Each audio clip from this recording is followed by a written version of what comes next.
Coming up, are your healthy habits actually sabotaging your goals? Why you think what you think is healthy may not actually be so. We are going to clear up some myths. We've got Dr. Thompson in. She's in our open door green room waiting to sit down and talk about your good intentions and how to make sure they're not problematic after the break. Let's try to keep you healthy, even if the air quality isn't helping. It seems like we're on a never-ending quest to improve our health, right? But could your best intentions actually be problematic? August is National Wellness Month, so to help us guide our way through, we're checking in with the doctor, Dr. Sharon Thompson of Central Phoenix Obstetrics and Gynecology, joining us to talk about some of the ways that we might think, we're sticking to a program or making good choices, but they could have a side effect we're not thinking about. And this is one of the areas where the internet is not helping us because there's so much information out there and not all of it is good quality. So you're saying me Googling WebMD is not the same as you graduating from medical school? You're cracking me up, Olivia. Okay, it's true. It's not the same thing. So let's listen to the real doctor. That's a good one. So some of the health information that's on the internet can really get you in trouble. Yeah.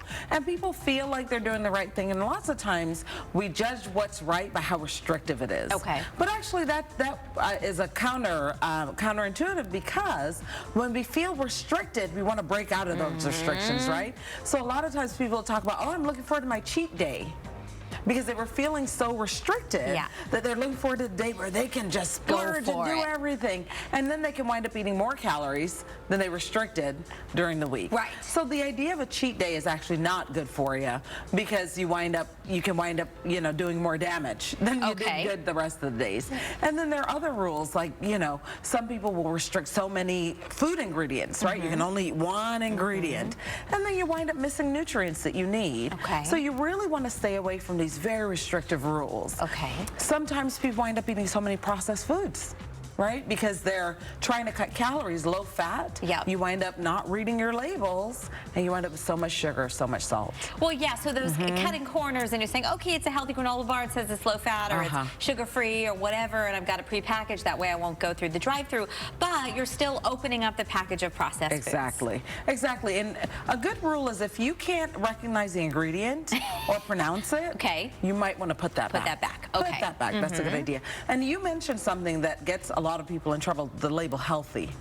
So a lot of people will say, oh, it's healthy, but it's in a package, it's in a box, it's in a can, or it's full of fat, it's full of sugar, it's full of salt. So you really have to read those ingredients, and it might be a good idea for all of us to check out myplate.gov just to get some good guidelines on what actually is healthy. When we go to the grocery store, we watch TV, someone's trying to sell us something.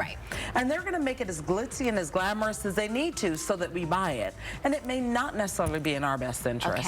So you really want to get a little bit of information so that can guide you. Well, and as people have gotten so strict about, say, cutting their carbs, for example, you're oftentimes maybe not replacing some of those with what would bring you the nutrients of a whole grain that you may need. Absolutely. And so a good rule of thumb is to eat whole foods. So eat a carrot, broccoli, snap peas, the whole grains, and not something that is in a can or a box or processed for you, prepared for you, because then you're getting the nutrients. Also, eating a variety is a good idea. We talk about the rainbow of vegetables. You want all the colors, because that's a good variety and you're getting those nutrients that you need. Do you think that there's anything to people overdoing it in terms of exercise or pushing themselves too hard as they're trying to stick with some goals? Absolutely. I mean, it's such a cliche, but moderation is good, right? So if you find yourself exercising 2 hours a day every day, you may be doing some damage to your joints, to your metabolism. For women especially, we can see changes in some of their female hormones. I don't like that term.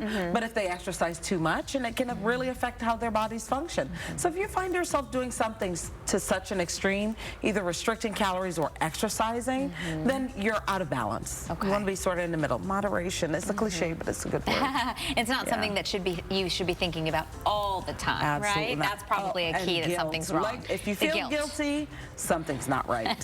That's one of my favorite words. I'm always feeling guilty about something. No, let the guilt go. Life is short. Enjoy it. It's not good in for moderation. you. And that it's very important regarding the food too, because because I think a lot of times people feel guilty about what they eat, and then it's like, okay, well, just forget it. I already messed up, so what's the point of even trying? Exactly, attaching labels of good or bad. Okay. You know, I learned this term, one leadership group, they use this term, at the mercy. Okay. Your feelings about yourself should not have to do with whether you had the donut or didn't have the donut. Okay. But you should feel good about yourself regardless. A donut is a donut. It is nice to check in with the doctor. Dr. Thompson, thank you so much. Central Phoenix Obstetrics and Gynecology, if you are looking for her and want some sound advice and a little check-in.